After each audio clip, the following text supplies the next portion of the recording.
ఒడిశా, జార్ఖండ్ రోజుకి 200, 300 లేకపోతే 400 ఇచ్చి బిర్యానీ ప్యాకెట్లు ఇచ్చి అసలు ఇది రాష్ట్రానికి సంబంధం లేని జార్ఖండ్ లేకపోతే ఒడిశా, బీహార్ వాళ్ళని తీసుకొస్తున్నారని కూడా మన దీంట్లో తేలింది.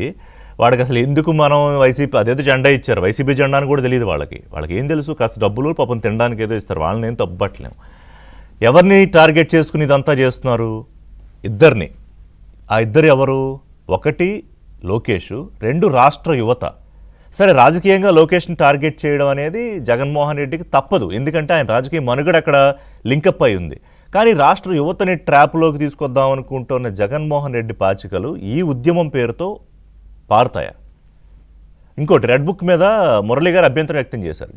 ఇక్కడ రెడ్ బుక్ ఏంటంటే మీరు చెప్పాలంటే రెడ్ బుక్ అనే దాన్ని లోకేష్ గారు ఎన్నికల ముందు ఇలా చూపిస్తూ మాట్లాడింది ఏంటంటే, ఈ పేర్లన్నీ మేము నోట్ చేసుకుంటున్నాం, ఎవరైతే చట్ట వ్యతిరేక కార్యక్రమాలు చేస్తున్నారో లేకపోతే ఎవరైతే ఇబ్బంది పెడుతున్నారో, ఏమండి రాజ్యాంగ పరంగా చట్టపరంగా రేపు అధికారంలోకి వచ్చాక చర్యలు తీసుకుంటాము, చట్టపరంగానే చేస్తాము, ఇందులో జస్ట్ నోట్ చేసుకుంటున్నాం అన్నారే తప్ప. సో ఇట్స్ సింబాలిక్ బుక్ అది అంతే. జస్ట్ ఏంటంటే ఇప్పుడు మనం కొన్ని అప్డేట్స్ ఉంటాయండి, కొన్ని ఫంక్షన్స్ అటెండ్ అవ్వాలి, మనం ఎలాగైతే నోట్ చేసుకుంటామో అలాగే జస్ట్ రాజ్యాంగ పరంగా చేస్తామన్నారే తప్ప ఎక్కడా కూడా విచ్చలవిడితనంగా చేస్తామని ఎక్కడా ప్రకటించలేదు. వీళ్ళలాగా ఎప్పుడూ కూడా తెలుగుదేశం పార్టీ అర్ధరాత్రి అరెస్టులు, ఆడవాళ్ళని అర్ధరాత్రి అరెస్టులు ఇలాంటివి చేయలేదు. వీళ్ళు తెలుసుకోవాల్సిన విషయం. ఇంకొకటి ఏంటంటే, వీళ్ళకి పెయిడ్ ఆర్టిస్టులే వస్తారు, ఎందుకంటే కాన్స్టిట్యున్సీకి ఇంతమందిని తీసుకురావాలి, ఇంతమందితో మీరు ర్యాలీలు చేయాలని చెప్పి జగన్మోహన్ రెడ్డి గారు తీర్మానిస్తున్నారు. జనం ఎవరు వస్తారు? వీళ్ళ అరాచకాలకి జనం కార్యకర్తలు బయటకు వచ్చే పరిస్థితి లేదు. ఎందుకనంటే వీళ్ళని నమ్మి మళ్ళీ మోసపోవడానికి జనం రెడీగా లేరు. ఎందుకంటే ఒక్క అవకాశం అని చెప్పి 5 ఏళ్లు వీళ్ళ చేతిలో పెడితే ఆంధ్ర రాష్ట్రాన్ని 20 సంవత్సరాలు వెనక్కి తీసుకెళ్లిపోయారు. యువత గురించి మాట్లాడదాం అనుకుంటే, యువతకు వీళ్ళు చేసింది ఏం లేదు. కంపెనీస్ తీసుకొచ్చారా? ఒక ఆయనేమో దావోస్ వెళ్ళి, this is very lengthy question అంటారు. ఇంకొక ఆయనేమో దావోస్ వెళ్ళాలంటేనే ఐటీ మంత్రి అక్కడ చలికాలం చలిగా ఉండిద్దంట కదా అని మాట్లాడతారు. బొబ్బట్ల కంపెనీ అంటారు. వీళ్ళు తీసుకొచ్చే కంపెనీలు లేవు, కనీసం వీళ్ళు ప్రదర్శించడానికి ఇది ఉంది అని చెప్పుకోవడానికి కూడా లేదు. వీళ్ళకి ఎవరు వస్తారండి? జనం ఎవరన్నా వస్తారా? వీళ్ళని నమ్మి 10 మంది వస్తారా? అందుకని ఎక్కడెక్కడో కూలి పనులు చేసుకునే వాళ్ళని, టాపీ పనులు చేసుకునే వాళ్ళకి డబ్బులు ఇచ్చి ర్యాలీలో పాల్గొంటున్నారు. వీళ్ళే అంటే ఆ బ్యానర్లు చూసారా అండి? నిన్న కృషి గారు బ్యానర్లు చూస్తే జెన్జీ అంట. ఎవరన్నా కనీసం ఆ ఏజ్ కి తగ్గ యువత గాని, జెన్జీ వాళ్ళు గాని ఎవరన్నా ఉన్నారండి అక్కడ? అందరూ అంటే 50+, 60, 65+ వాళ్ళు కూర్చొని ఆటలాడుకుంటూ నవ్వుకుంటూ వాళ్ళు చేస్తుంది నిరసన అని మనం అనుకోవాలి. అక్కడ జరిగేదే నిరసన కాదు, ఏదో వాళ్ళు టైం పాస్ చేస్తున్నారు. జగన్మోహన్ రెడ్డి గారు పిలుపునిచ్చారు కాబట్టి వీళ్ళు టెంట్లు వేసుకొని జెన్జీ అని చెప్పి ఫ్లెక్స్లు వేసుకొని కూర్చున్నారు. అది తప్ప నిన్న చేసిన కార్యక్రమం ఒక్కళ్ళకన్నా ఉపయోగం ఉందా? మేము స్ట్రైట్ గా అడుగుతున్నాం. ఇవన్నీ ఎందుకండి?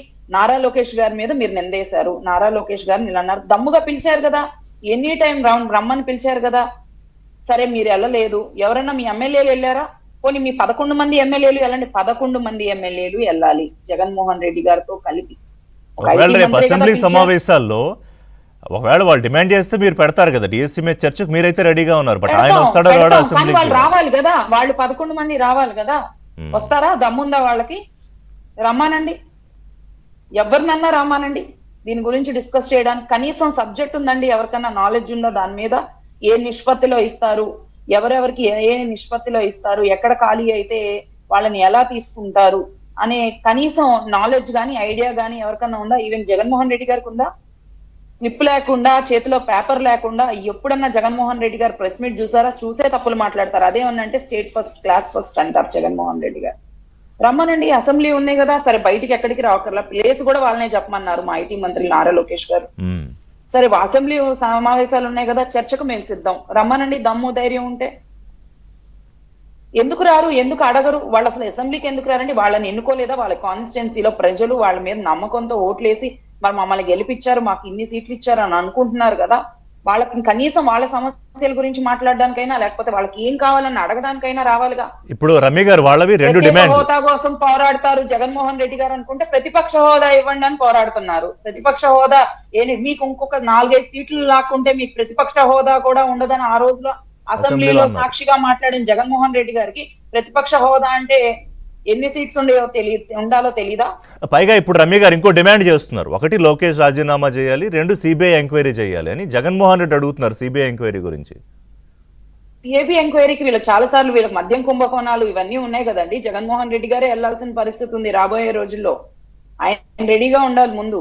ప్రతిదానికి నారా లోకేష్ గారు ఆయనకి ఏం కొత్త ఉంది రమ్య గారు? కాదు కదా, ఆయన కొత్త ఉంది. ఆల్రెడీ ఆయన మీద 11 సిబిఐ ఛార్జ్ షీట్లే ఉన్నాయి కదా. ఈడీ 9, 11 సిబిఐ కలిపి మొత్తం 30-32 ఉన్నాయి వారి మీద. అవును. పైగా మొన్న వెళ్ళి 5 తర్వాత వెళ్ళి కోర్టుకి కనీసం కోర్టు నియమాలు తెలియవా అండి? అదే జైలుకి వెళ్ళే నియమాలు తెలియవా? 5 తర్వాత వెళ్ళి నన్ను అలౌ చేయట్లేదంటే నువ్వు 3ంటికి పెట్టుకొని 16 నెలలు జగన్మోహన్ రెడ్డి గారు జైల్లోనే గడిపారు. ఆయనకు తెలీదా ఏ టైంకి వెళ్ళాలి, ఏ టైంకి వెళ్ళకూడదు అని అనేది? అలా ప్రతిదీ ఆయన ఏంటంటే ప్రతిదీ ఆయనకు తెలుసు అని అనుకుంటారండి. ఏమీ తెలియదు జగన్మోహన్ రెడ్డి గారికి, ఏమీ తెలియదు. ఒక్కటి మాత్రమే తెలుసు, ఏంటంటే నారా లోకేష్ గారు రాజీనామా చేయాలి, లేదా నెక్స్ట్ మేమే వస్తాం, 30 ఏళ్లు మేమే పరిపాలిస్తామని మాట్లాడారు ఆ రోజు జగన్మోహన్ రెడ్డి గారు. మరి ఒక్కసారికే 1 టైం సీఎం అయిపోయి ఎందుకు మిగిలిపోయారు? ఈసారి 2 అంకెల సీట్లన్నా వచ్చినాయండి. ఈసారి 1 అంకె వస్తే చాలా గ్రేట్ అన్నమాట. రేపటి రోజున పులివెందల్లో షర్మిలక్కయ్య కనుక పోటీ చేస్తే జగన్మోహన్ రెడ్డి గారికి డిపాజిట్స్ కూడా రావు. అది జగన్మోహన్ రెడ్డి గారు తెలుసుకోవాలి ఫస్ట్.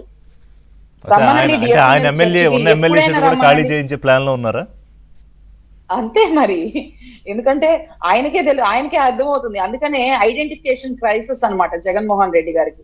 అందుకని జనాల్లో యాత్రలు అని చెప్పి మరి జగన్ వెనకాల జనాలు పరిగెడుతున్నారు కదా, మరి వాళ్ళంతా ఎవరు? ఎక్కడ పరిగెడుతున్నారండి? ఎవరు వాళ్ళందరూ? ఇక్కడ ఆంధ్ర రాష్ట్ర ప్రజలైనా వాళ్ళంతా? జగన్మోహన్ రెడ్డి గారి వెనకాల పరిగెత్తే జనాలందరూ కూడా ఆంధ్ర రాష్ట్ర ప్రజలైనా? పెయిడ్ ఆర్టిస్టులు, పేటిఎం బ్యాచ్లు ఎవరు లేరా?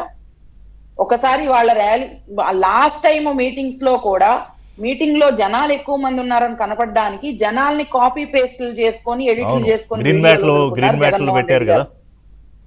పెట్టారు. అలాంటిది ఈ రోజున జనాలు వస్తున్నారంటే ఎవరండి? అంతమంది జనాలు వచ్చేసి జగన్మోహన్ రెడ్డి గారికి అడ్డం పడిపోతే ఆయన గంటలో వెళ్లాల్సింది 6-7 గంటల్లో యాత్ర చేస్తున్నారంట. అంటే ఏంటి ఆ బల ప్రదర్శనలు ఏంటి? ఏమైనా దండయాత్రకు వెళ్తున్నారా జగన్మోహన్ రెడ్డి గారు? కాదు కదా. కిరణ్ గారు ఇక్కడ 2 అంశాలు. అంత బల ప్రదర్శన ఎందుకు? కిరణ్ గారు ఇక్కడ 2 అంశాలు. అంటే జగన్మోహన్ రెడ్డి రాజకీయానికి అసలు భవిష్యత్తు చూసుకోవాలన్నా ఆయనకి 2 వ్యక్తులు చాలా అడ్డం.